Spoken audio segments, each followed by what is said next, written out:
Welcome to catalyst classes. आप सभी का कैटलिस्ट क्लासेस में स्वागत है।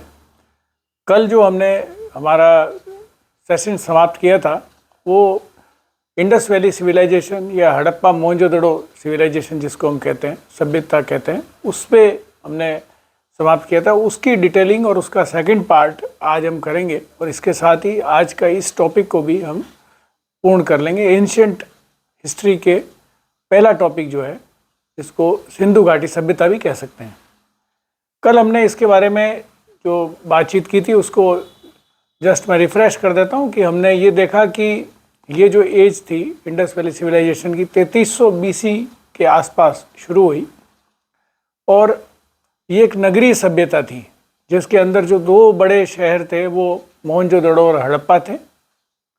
और इस सभ्यता की जो सबसे पहले जो खोज हुई थी 1920 में वो हड़प्पा नामक स्थान जो वर्तमान पाकिस्तान के पंजाब प्रांत में, वहाँ पे इसके अवशेष मिले थे, इसलिए इसका नाम हड़प्पा के नाम से जाना जाता है। एक जो बड़ा स्ट्रक्चर मिला था जिसको बाथ कहते हैं, वो जो बाथ था, स्नानागार था, वो ग्रेट बाथ जो मिला था वो मोहनजोदड़ो में मिला था। खास तौर से इस सभ्यता की जो बात है और जो विशेषताएं हैं उसके बारे में हमने कल मोटे मोटे रूप में बात की थी। आज उसकी थोड़ी सी डिटेलिंग करते हैं। तो सबसे बड़ी चीज़ जो इस सभ्यता में देखने को मिली थी वो थी यहाँ की आर्किटेक्चर और स्कल्पचर। आर्किटेक्चर का मतलब ये होता है कि जो भी, जैसे ही इंसान अपने रहने के लिए कुछ बना लेता है, किसी स्थान पे कुछ घर या कोई चीज़ जो भी उसने बनाई, वो बनाते ही वो आर्किटेक्चर का काम शुरू हो गया, वो आर्किटेक्चर के टर्म के अंदर चला गया। और स्कल्पचर वो है जिसमें जो छोटी छोटी चीज़ें, जिसमें सूक्ष्म कारीगरी कहते हैं अपन, कार्विंग वगैरह जो करते हैं उसको अपन स्कल्पचर कहते हैं। तो यहाँ ये दो तरह की चीज़ इस सभ्यता में हमको देखने को मिलती है। आर्किटेक्चर में तीन तरह के स्ट्रक्चर मिले इस जगह पे। ड्वेलिंग हाउस जहाँ लोग रहते थे, दूसरा पब्लिक बिल्डिंग्स जिसमें हम जो है वो वेयर हाउस भी ले सकते हैं जहाँ ये अनाज को संग्रह करते थे, और एक पब्लिक बाथ मिला जो मोहनजोदड़ो में मिला। तो तीन तरह की बिल्डिंग थी जो इसकी जो बिल्डिंग्स थी उसको हम आर्किटेक्चर में कवर कर सकते हैं। स्कल्पचर की मैंने जो बात की वो यहाँ स्क्रीन के राइट साइड में, इसकी डिटेलिंग हम यहाँ पे इसमें हम बात करेंगे कि स्कल्पचर में इन्होंने क्या क्या किया, कैसे किया। जो यहाँ विशेष रूप से जो शहर मिले की यदि हम बात करते हैं तो हड़प्पा जो शहर है ये रावी नदी के किनारे पे, ये क्वेश्चन भी एग्जाम्स में पूछने लायक है कि नदी, कौन सी नदी के किनारे जो है ये सभ्यता की जानकारी पहली बार मिली, या हड़प्पा किस नदी के किनारे पे है। तो वो आपका जो है रावी नदी है, उसके किनारे पे हड़प्पा मिला। और इंडस वैली जो इंडस रिवर है या जिसको सिंधु नदी कहते हैं उसके किनारे पे मोहनजोदड़ो है। ये दो जो बड़े शहर इनके मिले, इन दोनों नदियों के किनारे मिले हैं।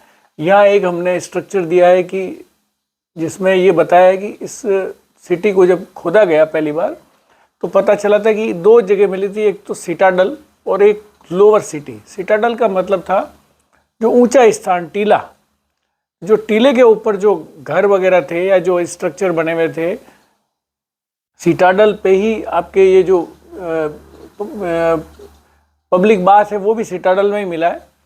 तो यहाँ जिस तरह की क्वालिटी और जिस तरह के घर और जो स्ट्रक्चर मिले उससे ये लगा कि ये कुलीन वर्ग के जो लोग थे या जो रिच थे उनके रहने की जगह थी, और इसको चार दीवारी से भी बंद किया हुआ था। और दूसरा था लोअर सिटी जहाँ पे आम आदमी उस समय के वहाँ रहते थे। इनके जो घर थे वो हमने कल जैसे बात की थी कि ये डबल स्टोरी मकान भी मिले हैं जिसमें सीढ़ियाँ भी है, उसके ड्रेनेज सिस्टम उसका ये उसके बारे में परिचित थे। रोड्स इन्होंने बना रखी थी, सड़कें थी वहाँ पे। जो घर के दरवाजे थे वो रोड के मेन साइड पे नहीं खुल के अंदर वाली साइड में खुलते थे। इस तरह से ये इनका जो हमने आर्किटेक्चर का पार्ट आ जाएगा वो उसके अंदर इनके जो बिल्डिंग्स है उस तरह से बनी है। अब हम बात करते हैं स्कल्पचर की। स्कल्पचर में हम देखेंगे तो यहाँ पे एक तो हमको सील्स मिली है, जैसे बताया गया था, कल भी बताया था। सील्स इनके इस तरह की थी जिसके जो छोटी छोटी मोहरें थी, जिसके एक साइड कोई पशु का जो फोटो होती थी, चित्र होता था, उसको बनाते थे और पीछे की तरफ ये उसके इंस्क्रिप्शन, उसके बारे में कुछ लिखा रहता था। जो लिखा गया था वो, क्योंकि लिपि अभी तक नई जानकारी प्राप्त की जा सकी, तो इसलिए पता नहीं चलता कि उस पर क्या लिखा है। लेकिन ये बहुत सारी सीलें मिली हैं और इस सीलों से ही ये मालूम चला है कि इस सभ्यता का जो संबंध था वो मिस्र की सभ्यता से, सुमेरियन की सभ्यता से भी था। और उन सभ्यताओं से संबंध होने के कारण ही हम ये कह पाते हैं कि ये समुद्री मार्ग में कैसे ट्रैवल करते हैं उसके बारे में जानते थे, और ज़मीनी मार्ग से भी दूसरी जगहों पे ये गए हैं। अगला जो है वो ब्रॉन्ज फिगर्स मिले हैं। इस सभ्यता के बारे में एक चीज़ आपको ध्यान रखनी चाहिए, उसके बारे में कभी भी ये भी एग्जाम्स में पूछने वाला एक प्रश्न बनता है कि इस सभ्यता में कौन से मेटल के बारे में ये जानते थे, या कौन सा मेटल जो था, जो 3 तरह की मेटल के बारे में सब बात आती है कि एक तो कॉपर, एक ब्रॉन्ज और एक आयरन। इसको आप CBI इस तरह से समझ सकते हैं। तो जो CBI में C सबसे पहले है, तो जो मनुष्य जो जब सभ्यताएं बनी है, जो लोग रहने लगे हैं, तो सबसे पहले जिस मेटल को जाना है उन्होंने, वो उनके लिए कॉपर है, क्योंकि वो फ्री मिलता है। फ्री मीन्स जैसे ही खोलेंगे तो डायरेक्ट इंडिपेंडेंटली मिलता है। कॉपर के बाद ब्रॉन्ज सब सिविलाइजेशन है, जो ये है सिंधु घाटी सभ्यता, और इसके बाद में आयरन आएगा, क्योंकि आयरन इंडिपेंडेंट नहीं मिलता है, तो उसके लिए 3rd फेज में है। तो जनरली आदमी जब कोई यदि क्वेश्चन पूछे कि भाई इंडस वैली सिविलाइजेशन किससे रिलेटेड थी, ब्रॉन्ज, ये 3 लिख दिए, तो कन्फ्यूजन ये होता है कि भाई क्योंकि ब्रॉन्ज हम देखते हैं कि भाई टिन और कॉपर से मिल के बनता है, तो हो सकता है ये बाद में आया हो, लेकिन ये पहले है। तो ये चीज़ हमको ध्यान रखनी चाहिए। ब्रॉन्ज फिगर्स में इनके क्या एक तरीका लिखा, एक वर्ड लिखा मैंने, लॉस्ट वैक्स टेक्निक। तो ब्रॉन्ज की, या जो हम तांबा कहते हैं, तांबे की मूर्तियाँ मिली हैं। तांबे की मूर्तियाँ कैसे बनाते थे, ये भी एक, ये जो टेक्निक थी वो ये है, लॉस्ट वैक्स टेक्निक। इस टेक्निक में क्या करते थे ये कि पहले वैक्स, अपन मोम को बोलते हैं, मोम से ये कोई जो भी इनको स्ट्रक्चर बनाना होता है, जो मूर्ति बनानी होती है, ये मूर्ति उस वैक्स से ये बना लेते हैं। बना के उसके ऊपर क्ले से उसका पूरा उसको पैक कर देते हैं।